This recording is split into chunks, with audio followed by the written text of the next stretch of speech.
Welcome to In-Laws Out Loud. I'm Bea.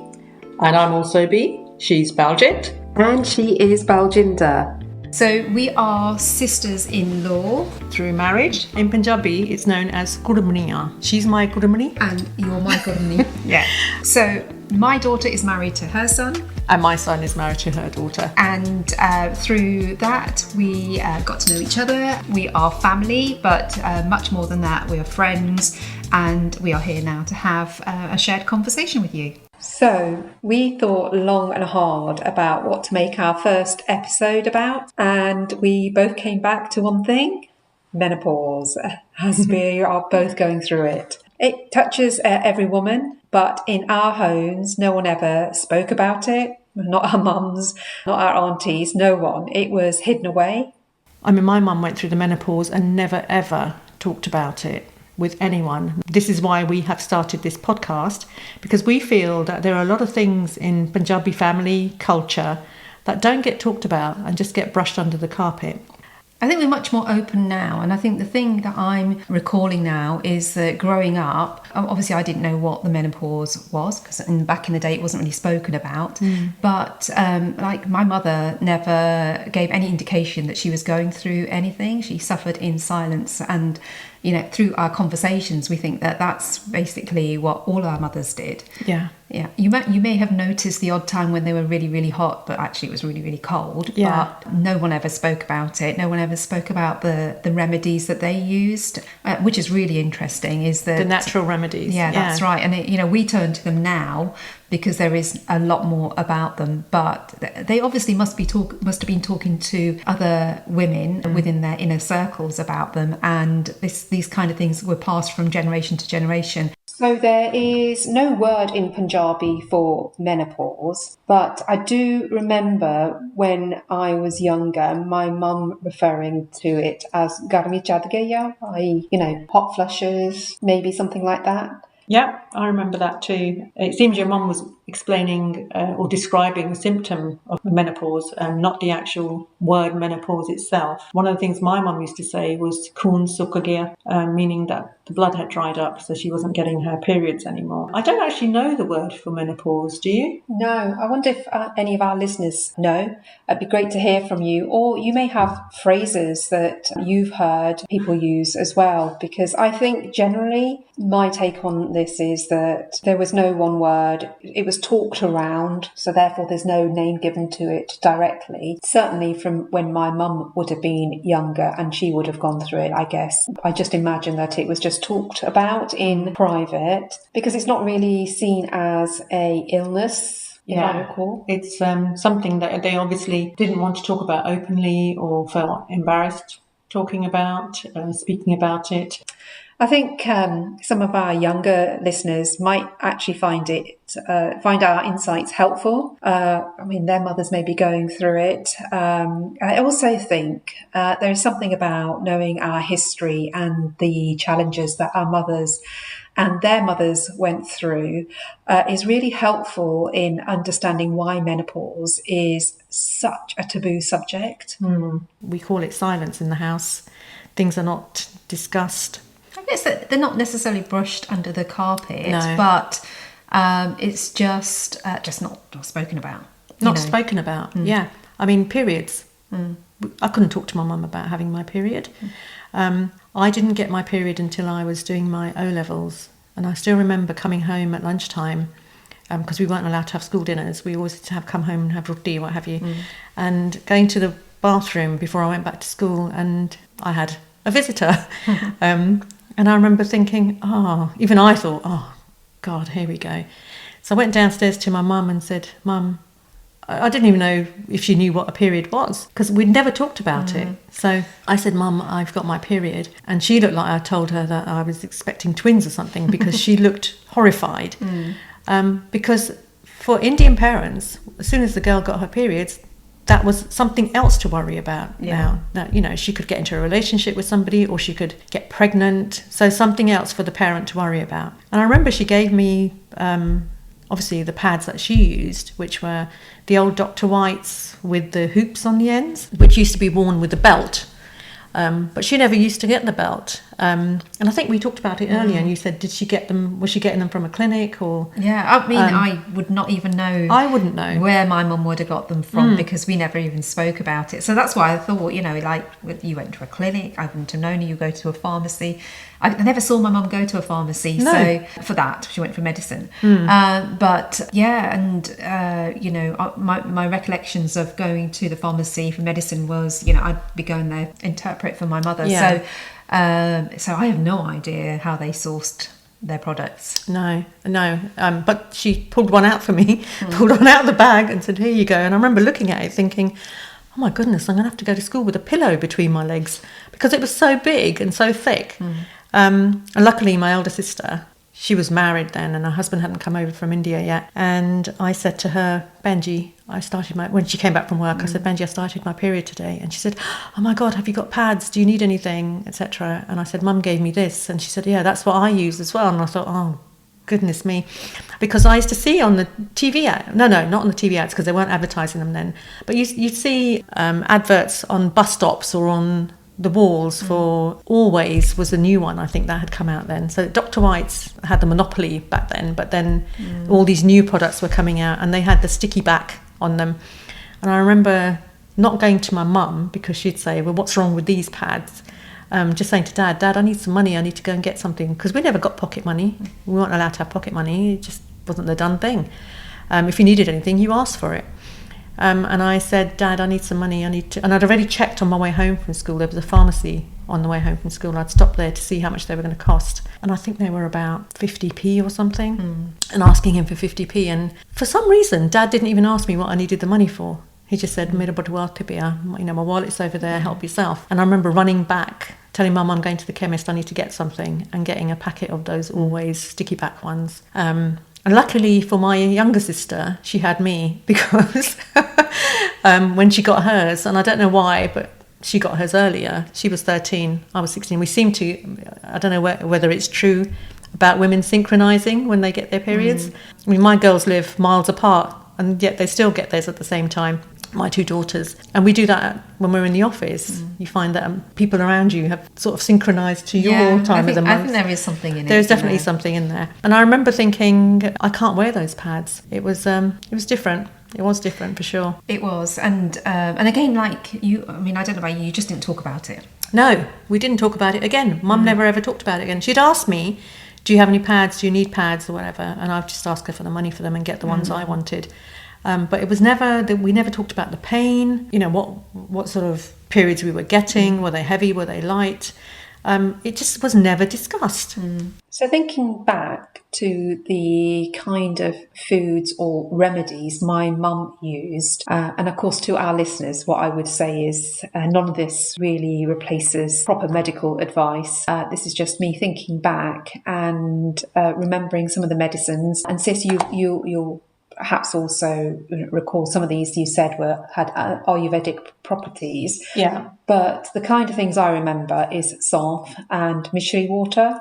So my mum we used to have like loads of saunf and loads of mishri, and they're the little crystal sugar. Yeah, crystallised sugar. Yeah. I think most Punjabi homes or Indian homes had mishri. So they were cooling and gave sort of digestive support. And knowing what I know now, they obviously help against heat, bloating and irritability.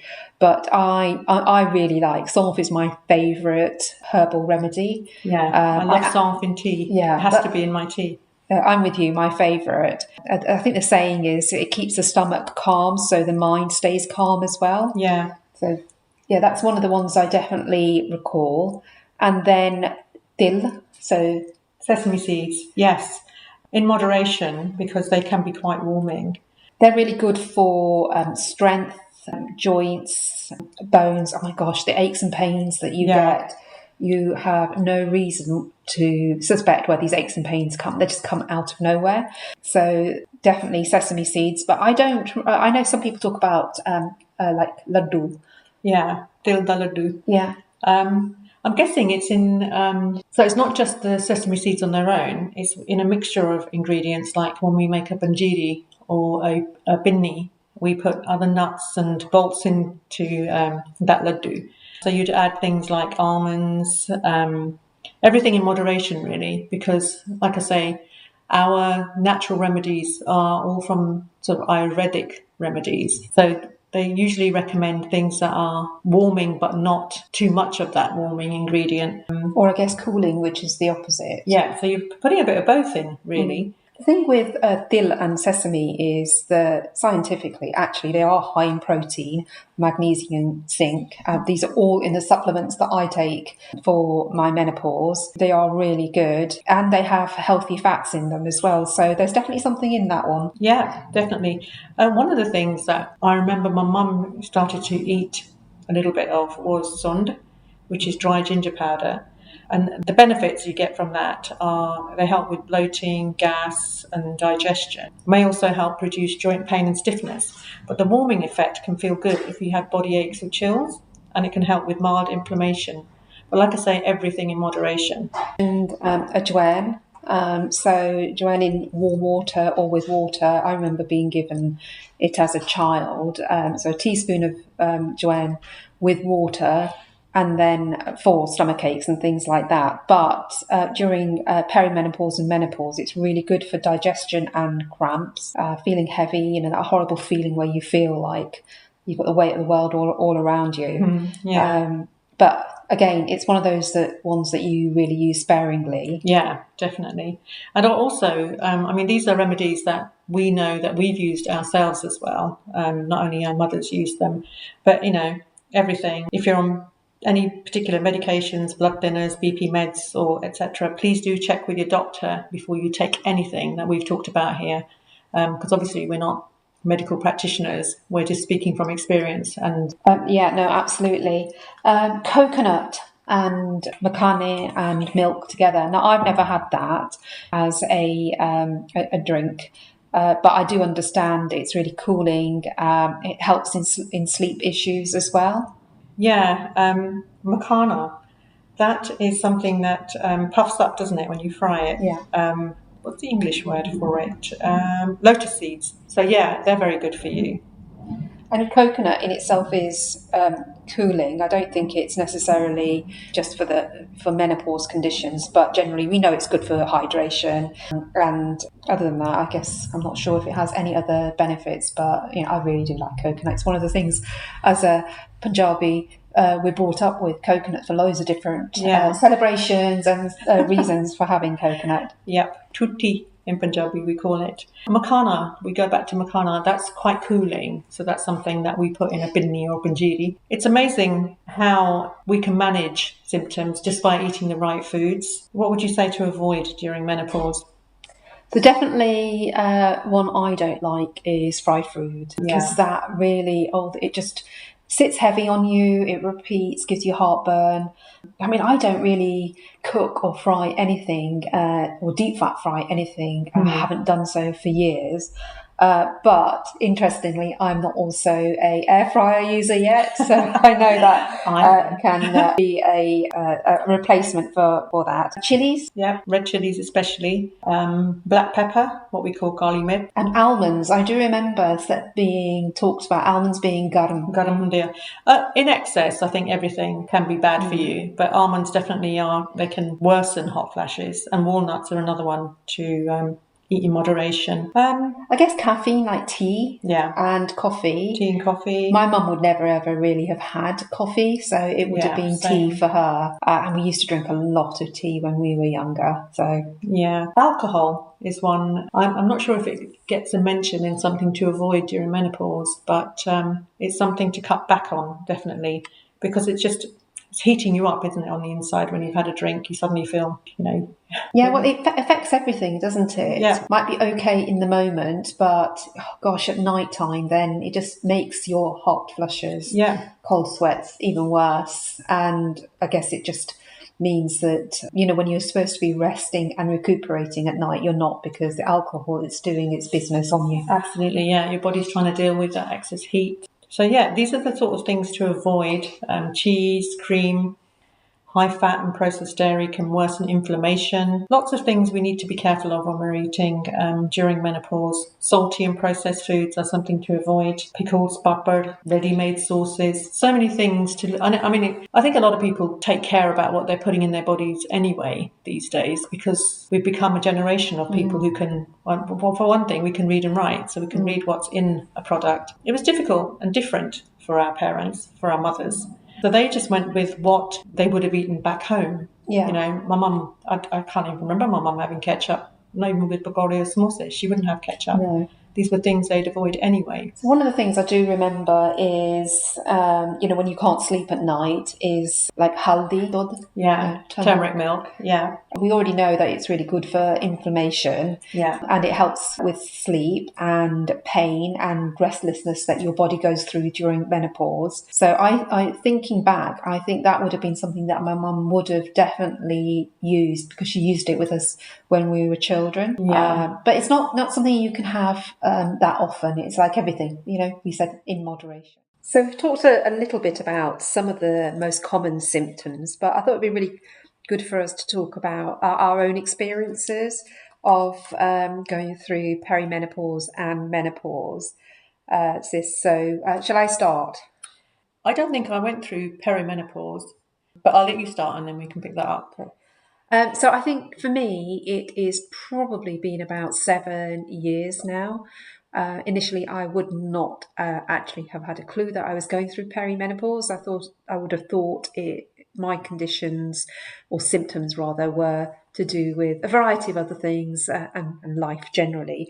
So I do remember having hair loss, brain fog, dry skin, and things like that.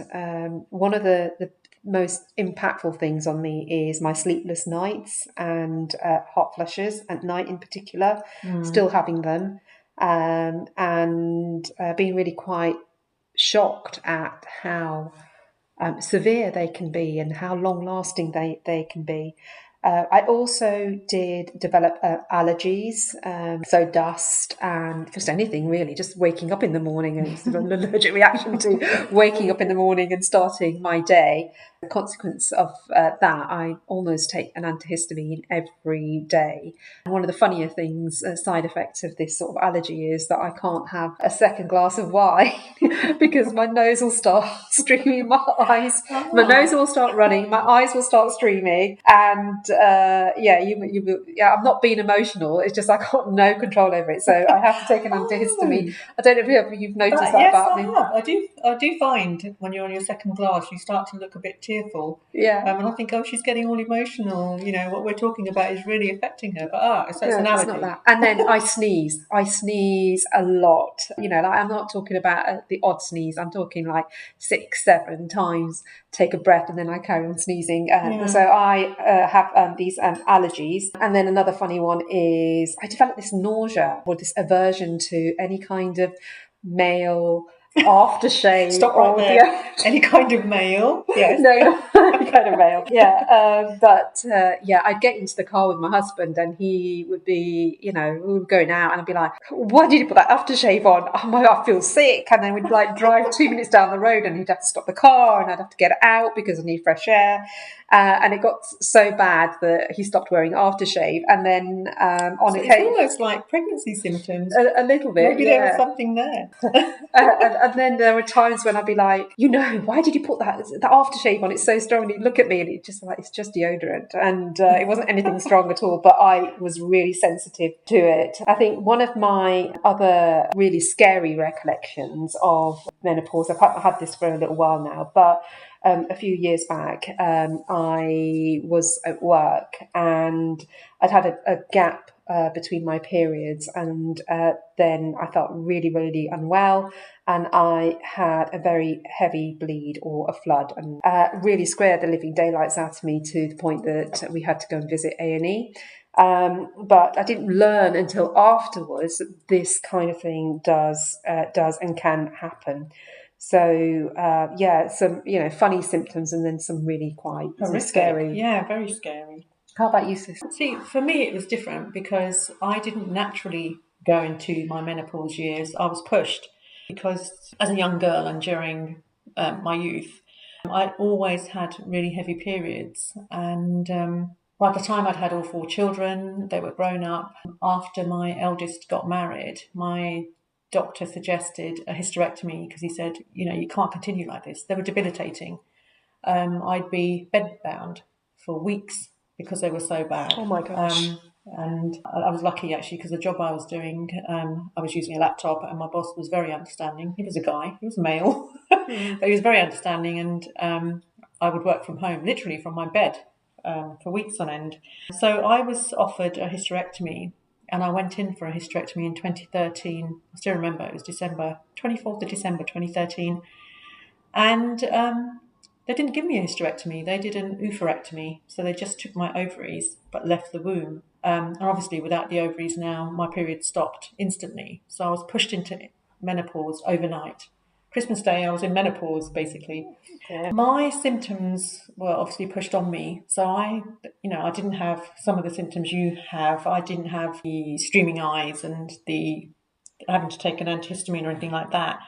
But I went straight into the hot flushes, would stand in the kitchen sometimes with my head in the freezer because it was the only way I could cool myself down. I had this continuous itchy patch on my right shoulder blade, and I would scratch it until it bled. And it was just one patch on the back of my shoulder blade. And I'd say to my husband, can you look? Can you see what's there? Is there a rash? Is there something there? And he'd say, no, B, the only rash that's there is something, what you've caused from scratching it so much. I didn't have any follow-up, actually, after the oophorectomy. I wasn't offered any HRT.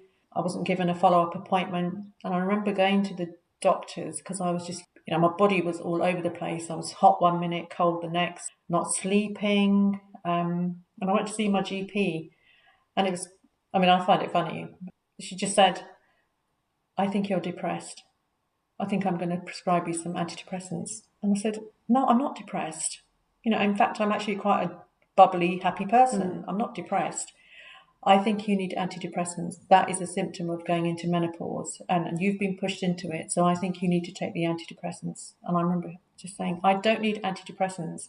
I need something for the symptoms. Give me something for the rash on my back. Give me something for the hot flushes, because I hadn't even researched it. So, I didn't know what was going to happen to me. I just walked right into it. I'd wake up during the night in a panic. I'd wake up feeling really, really anxious, like I was not in control of my life. The kids would laugh because I'd walk into a room and forget what I was going to say. I'd walk, you know what our house is like and where our lounge is and where the kitchen is at the back of the house. I'd walk all the way from the kitchen to go in and ask a question and stand there and look at them, and they'd have paused whatever they're watching on TV. And I'd say, right, okay, I can't remember. When I remember, I'll come back. And that was quite scary. There have been moments when I've woken up in the morning, and it's only brief, literally a split second, but I don't know where I am. And it's a split second, but you wake up and it's like, who am I? Where am I? And then you're back to normal again. That's one of my symptoms of menopause. The mood swings. 1 minute you're happy and laughing. The next minute your eyes are streaming because you're crying, but you can't explain it. It's just you've just gone from a really happy mood to you've gone from up to down within a split second. And one of the other things that I really struggled with was the inflammation. My joints, my ankles, my face, everything would look swollen. And I'd be told to drink water because maybe I'm holding water, and drinking water makes you release that water. It was not working. Around my face was always swollen and puffy looking. So yeah, in a nutshell, that was the symptoms I had. And I know they say every woman, every human is different, every person is different, and obviously the symptoms will be different. But it's crazy that ours are so different. Yeah. And I'm sure there are women out there who have other symptoms that you and I are not, or were not going through, or are not going through anymore. Are you still getting the symptoms? I still get a number of the symptoms, especially at night. I don't really sleep too well at night, so I'm trying all sorts of things to make sure I have a decent night's sleep and I track my sleep and things like that. And occasionally I do get the hot flushes as well. And it's really, it's funny in a way because I am that person who would always forever be cold. And now it could be like -1 outside and I'd be like wanting the windows open and, you know, throw back the covers, etc. So I still have the symptoms, and quite a few of them, and you know, hair loss it's almost got to a point where I feel like it's now seasonal hair loss. So you know, I've lost a bit of hair over winter and it's now starting to grow back on my head, and I'm like, gosh, is this ever going to calm down? One of the symptoms that I have, which I have not seen listed anywhere, but I guess it links in with anxiety, is this imposter syndrome that I've developed.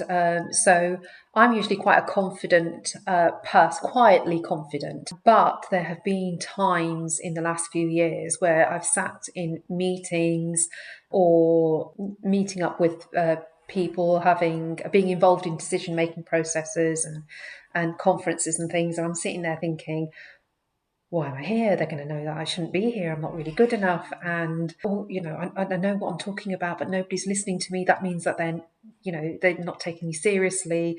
And it just, in my mind, I'm really playing back to myself why I feel I am not worthy of being in a situation or being involved in something. And it's not like me. So and I think that's sort of to do with the anxiety that builds up and your self-worth and being really conscious of the symptoms and how they're displaying themselves to others. You know, just giving you that wobble when you least need it. And often there isn't a moment for you to step away from those situations. So you just literally have to carry on. And then that imposter syndrome grows.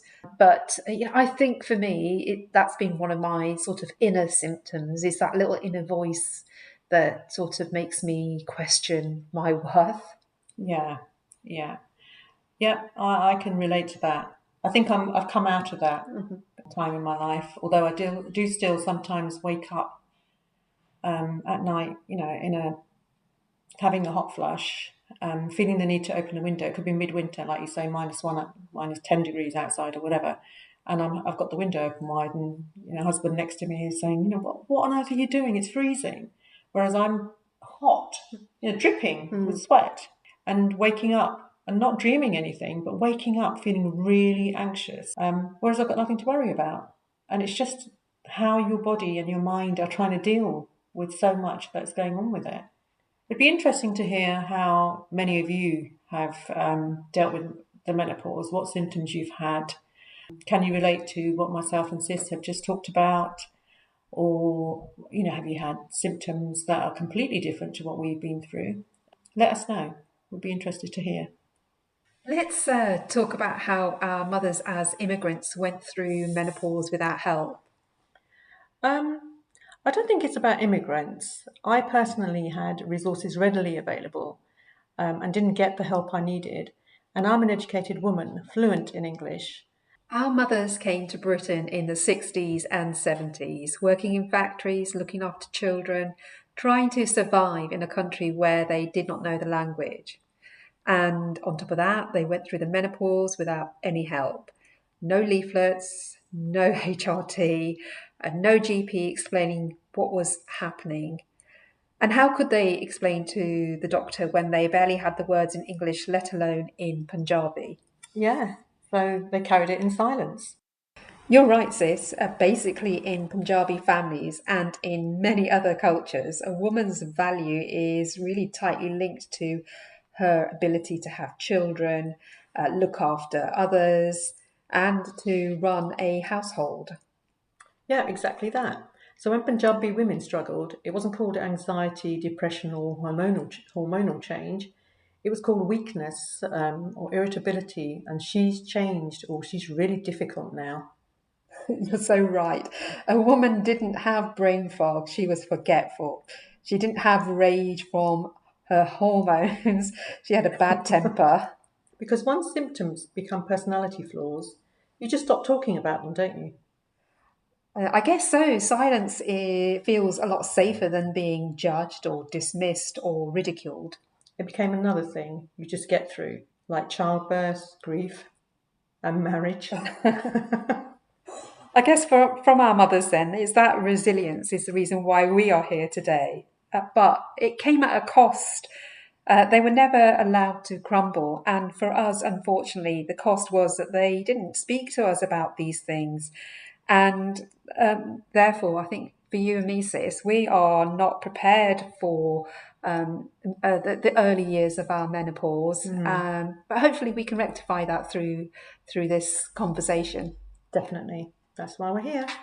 Question for you, sis. Why do women go through the menopause? And I don't mean medically. I mean, why? Why us? Why our bodies? Especially when you think men, they can technically keep on having children until the day they die. And we also live longer than them. When you really think about it, being able to have children is one of the most powerful things the human body can do. So it's not something you'd expect nature to just switch off for no reason, but yet it does, and only in women.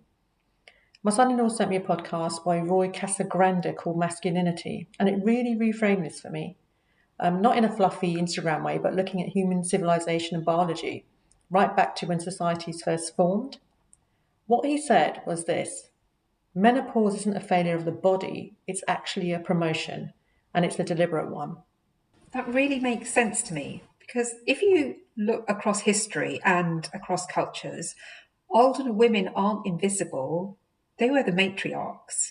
They were the decision makers, the advisors, the healers, I guess the nurturers, and the ones that everyone went to because they'd lived long enough to see how life actually works.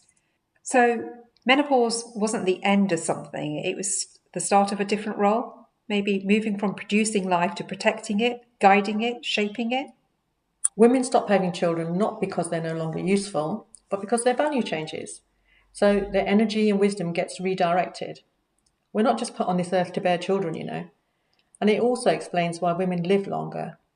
I know we joke about men taking risks and doing stupid things, but biologically, women's bodies were built to last because we were meant to be around for longer, for reasons beyond reproduction. It's crazy, isn't it, that somewhere along the way, menopause has become something shameful, something that we whisper about, something that makes women feel old, irrelevant, Yeah. when really it's meant to be one of the most respected stages of a woman's life, especially in Punjabi families where women hold households together, raise grandchildren, look after their elderly parents, carry stories of difficult times like the partition, migration, survival, and yet never had that space or that language to talk about what was happening to their own bodies. So when we ask why women go through the menopause, I guess the real question is, why have we forgotten what it was for? A great point to close on, sis. Next time, join us for a conversation on misogyny in Punjabi families. Thank you for listening. This is In-Laws Out Loud, a B2B conversation, and we hope you'll join us next time.